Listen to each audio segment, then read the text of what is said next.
हमारी बात इसलिए नहीं बन रही थी क्योंकि अंदर खानों से एक चर्चा है कि रोंगटा एक ऐसा शख्स है जो सरकार को बनाता है, बिगाड़ता है, उठा के बैठा देता है। तब हम लोग के पास तो कोई चारा ही नहीं बचा था कि जब वो सरकार को बनाता है, सरकार को बिगाड़ता है, तो विधायक और एमपी का कोई औकात ही नहीं उसके सामने।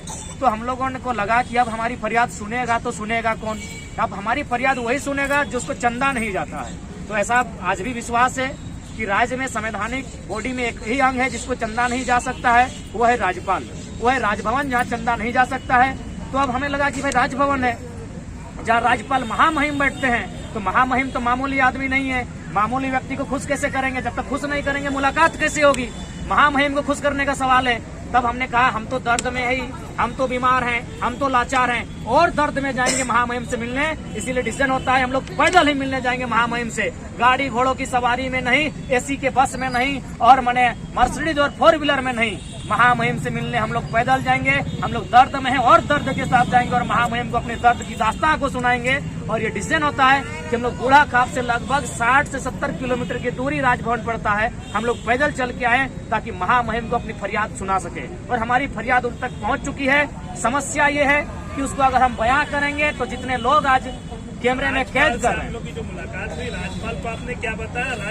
राजपाल के विभाग के व्यक्ति से उनका जो प्रशासनिक कार्य को देखता है, चूंकि आज राज्यपाल अस्वस्थ है और चूंकि जैसा की बात होती है उनसे मिलने के लिए 2-3 दिन का समय मांगा गया है। 2-3 दिन की जो समय होगी अवधि, उस दरमियान हमारी जो 5-6-7 जो भी वहां से डिमांड किया जाएगा, हमारी एक टीम होगी और वो टीम उस समय आके राजभवन आके राज्यपाल के सम्मुख बैठकर अपनी पीड़ा की बखान करेगी और अपनी जो फरियाद है, अपनी जो मांग है कि जो अलोका प्राइवेट लिमिटेड कंपनी है, या तो उसे बंद करने के लिए आप प्रयास करें या फिर उसे एक पोल्यूशन का जो गाइडलाइन है उसे पालन करने का है, ताकि हम लोग कोई पशु नहीं है, पशु को भी मौत क्यों हो? भारतीय संविधान आर्टिकल 48 स्पष्ट कहता है वन्य जीव संरक्षण, यानी पशु की भी इस देश में मौत नहीं होनी चाहिए। हम तो मानव हैं, हम तो मनुष्य हैं, हमारी मौत क्यों होगी? एक 3 साल की बहन आई है, अगर आप देखेंगे तो आपका दिल पसीज जाएगा। वो भी कैंसर से पीड़ित है। एक 3 साल की बहन इस आंदोलन में आई है, वो भी कैंसर से पीड़ित है।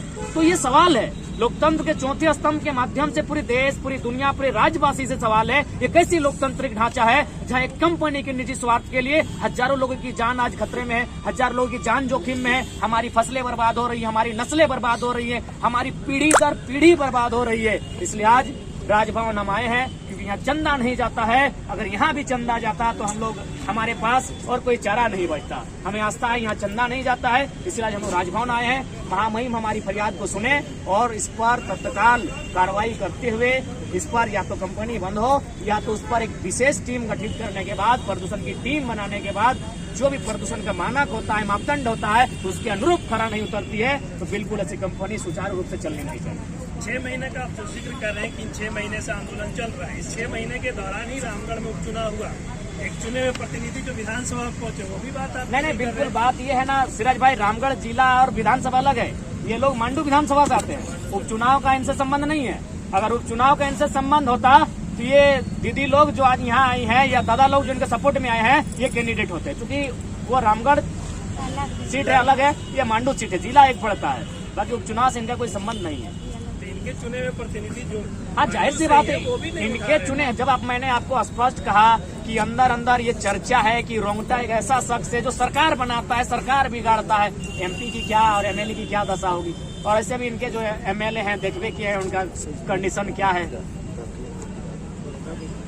नेक्स्ट सवाल, दादा, अंतिम विकल्प क्या रह जाता है ग्रामीणों का जो इतने शोषित? राजभवन आए हैं महामहिम, अंतिम विकल्प महामहिम को तीसरा नेत्र खोलना चाहिए और हमारी फरियाद, हमारी दर्द, हमारी पीड़ा से अवगत होना चाहिए। क्यों हम लोग क्यों मरेंगे भाई? राजतंत्र में भी लोगों को मरने की आजादी नहीं है, तो लोकतंत्र हम क्यों मरेंगे?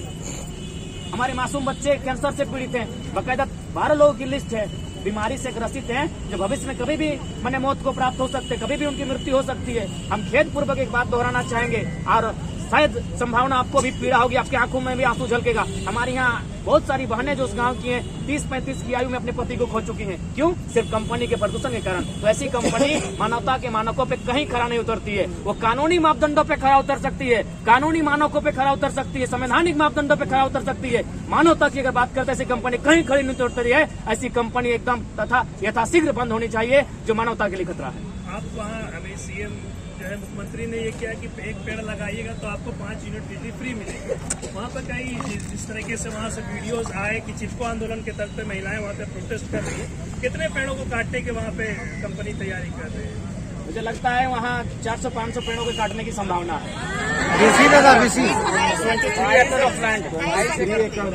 तरफ सीएम का अगर इस तरीके से बयान हो 22 एकड़ 92 डिसमिल लगाइए 5 यूनिट आपको बिजली फ्री कर देंगे, दूसरी तरफ हजारों पेड़ अगर सुनिए माननीय मुख्यमंत्री जो बयान दे रहे हैं कि 5 पेड़ लगाओ 1 यूनिट बिजली फ्री, तो उस हिसाब से मुझे लगता है बूढ़ा खाप की जो दीदी लोग आई हैं इनके पास 4 गो पावर हाउस होना चाहिए।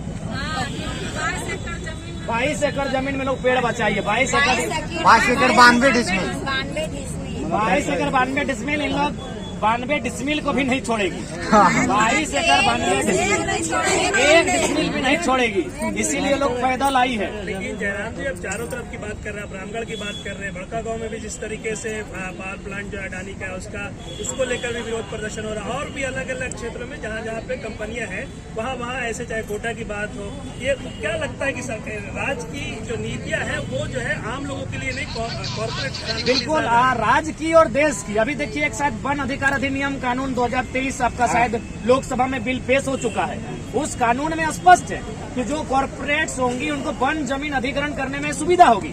तो ये सवाल आज भी है, ये गांधी का देश है। लोग कहते हैं कहाँ से गांधी का देश है? गांधी का तो कथन था कि देश की आत्मा बसती है गाँवों में, गाँवों की आत्मा बसती है किसानों में, और किसानों की आत्मा बसती है खेत खलिहानों में। खेत खलिहान को ये नोच रहे हैं। ये कॉर्पोरेट का देश है। जब कॉर्पोरेट का देश है मतलब ईस्ट इंडिया कंपनी का देश है। जो भी नीति है, चाहे केंद्र की रहे या राज्य की रही है, जनता के हित में नहीं है। इसीलिए आज ये 60 किलोमीटर पैदल चले हैं, कोई 200 किलोमीटर पैदल चल रहा है। अरे भाई, एक लोकतांत्रिक देश में लोग इतना संघर्ष करेंगे? फिर लोकतंत्र के मूल्यों की अवहेलना है ये। तो इसीलिए मेरा मानना है, चाहे गोंदलपुरा रहे, बूढ़ा खाप रहे, गोड्डा रहे या फिर कोई क्षेत्र रहे, जो भी नियोजन जो भी नीतियां बन के आ रही हैं वो हमारे लिए कहीं ना कहीं मौत का फरमान लेकर आ रही है। हम कहाँ, हमारे देश के एक सदन में एक नेता ने कहा था, माननीय जयपाल सिंह मुंडा ने, कि जिसे आप विकास समझते हैं वो हमारे लिए कब्रगाह है, कंपनी को आप विकास समझते हो हमारे लिए कब्रगाह है। कब्र ही है, हमारे दीदी सामने है। अगर वो बात करेंगे तो आंखों में आंसू आएगा। एक मासूम बच्चा उनका मौत के मुंह में समा जाता है। तो हमारे लिए तो कब्रगाह ही है जिसे आप विकास कहते हैं। हमें नहीं चाहिए आपको विकास, और विकास अगर चाहिए तो उसके लिए देश को, राज्य को एक बेहतर विस्थापन नीति बनानी होगी। जो भी कंपनियां हैं उनको प्रदूषण के मानकों पर फिट बैठना होगा, तभी कोई कंपनी सुचारू रूप से चलेगी। और भी तो देश में कंपनियां हैं, और भी तो राज्य में कंपनियां हैं, क्यों नहीं शिकायतें हैं? शिकायतें यही है क्योंकि अमानवीय कार्य कर रही है। भाई सवाल